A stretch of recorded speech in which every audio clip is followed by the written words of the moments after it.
Well, we're back out here, guys. I found the tripod. Okay, this is my mock-up rear bumper. This is actually a rear bumper. And I've been trying to figure out how I'm going to mount this parachute. Like I said, being a wagon, it causes all sorts of problems because the gate has to go up and down. On a sedan, real simple. I am toying around with the notion of running the cables or the cords down to the rear end. After the suggestion was made and I rethought about it, I did go back to some vintage stuff from the 60s, and that's how they did it. And I think the rear end is the strongest part in my car between the springs and the ladder bars and everything. So, and I got myself a double H military parachute harness. So the cords are actually spread in an H pattern. So I'm thinking about it. But I'm looking at this, and you know, the brain's been faded away for a little while, and I started watching Adam Niffin's channel. And when you sit and listen to him, what seems to come out of him is, you know, his heart and soul coming out and what he believes. And it made me rethink what I truly believed and used to want to do. And I think between that and me making those couple of welding videos for Ruben, I think I'm back out here to work. But I'm not looking for any shortcuts. So I actually thought about this morning. And I was cruising the Concorde last night, and I had to put gas in it. I realized that the Concorde had a hinge plate on the back. And what better way to mount this parachute but with a hinge? And I just grabbed some things I had floating around thinking about it. And I got this piano hinge here that I had laying around. And I thought about taking the plate, which I usually mount right there, which hangs below the bottom of the bumper, half inch, a little better. And I thought about, this is just laying it here without the actual piece of metal I'm talking about. And I thought about taking the piano hinge, the bulge side forward, right underneath the bottom of the lid. Okay. Making myself a frame. We used the, I think this was 1 inch by 1/8 inch for the front, which is way too heavy for this. I'm thinking maybe the same width stock, but only 1/8 inch. 1/8 inch should be enough to keep this thing stable. And making myself a frame that would come back up, same as the other thing, would come back up to the plate holes. But now if you were looking at it from the back side here, it would come up, it would have a cross piece here and a cross piece here. That would keep it from wanting to rack or twist or do anything. And the cross piece on the bottom, hinge it.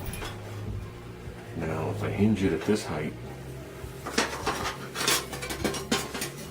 when the plate comes down, it's going to fold underneath the bumper, which I can't do because the table's here, which is what I need.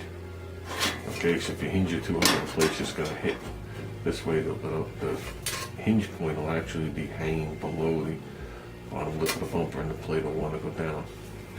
And then I was thinking of something like, well, I'll use this too, but obviously not using sheet metal. This is just a rough template. Okay, like I said, using the 1 inch wide by 1/8 inch stock coming up, coming out.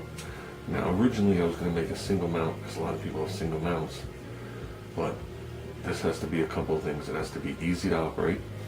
I don't put the gate down all the time. I usually roll down the window to get my chair out. But when I put the gate down, it can't be a cluster to do. So it's got to be easy to operate.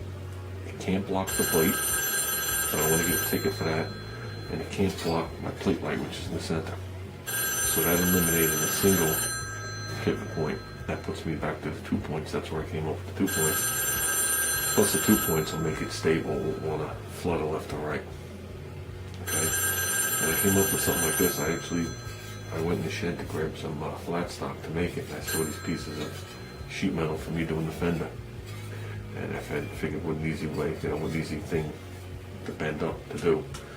And this is just a rough shape. I don't know if you can see the shape of it. And basically what you would have is a pair of these, obviously not this wide, but a pair of these side by side with a bar connecting them here, a bar connecting them there. Okay, it would come up, and that's where the chute would mount. Well, this isn't, the top piece isn't long enough, but that's where the chute would mount. Okay, and I was thinking of going with something like that, obviously not touching the bumper, but very close. So something like that. It's not laying flat, it has a little rubber bumper still on that bumper here.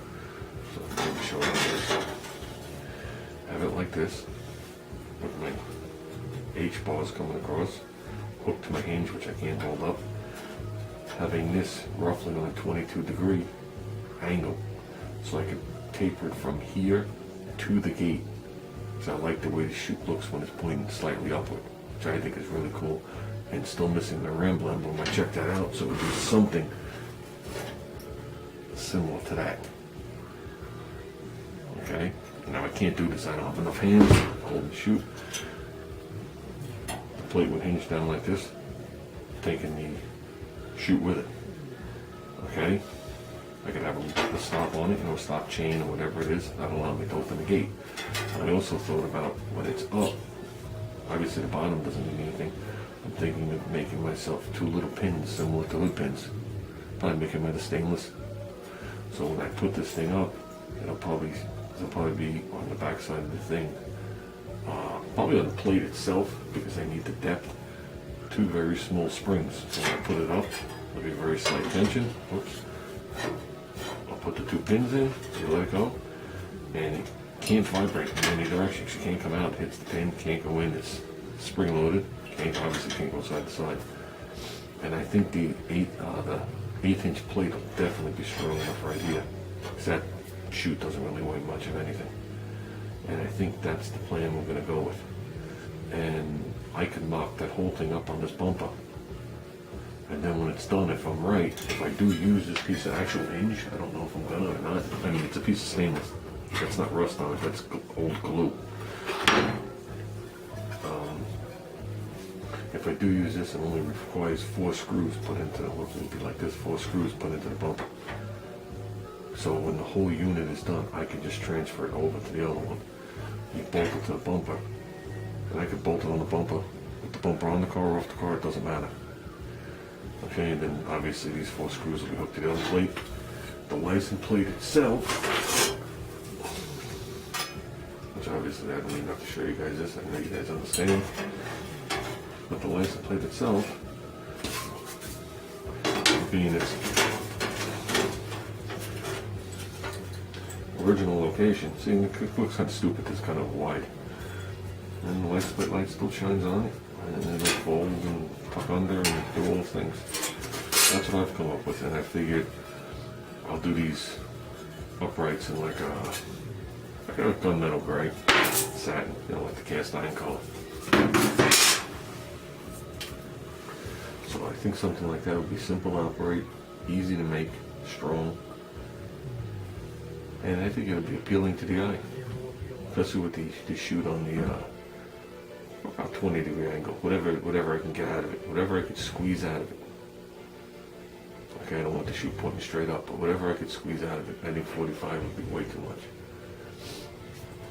So I think that's what I'm going to do. I gotta bend it up so I just have a little clearance on the bumper. And I don't want it rubbing my precious chrome off. This bumper here, like I said, this is just it's a good bumper, but it's not the bumper for the car. The bumper for the car doesn't have reverse light holes. It's actually a very hard piece to get. It's called my car didn't come reverse lights. And I have an actual mid bumper on the car with no reverse light holes. I only did that in '64. If you ordered reverse lights, then they gave you this bumper with the holes in it. And in '65, they all came with the holes. But if you didn't get reverse lights, it had aluminum plates on it. In '66, they put reverse lights on all of them.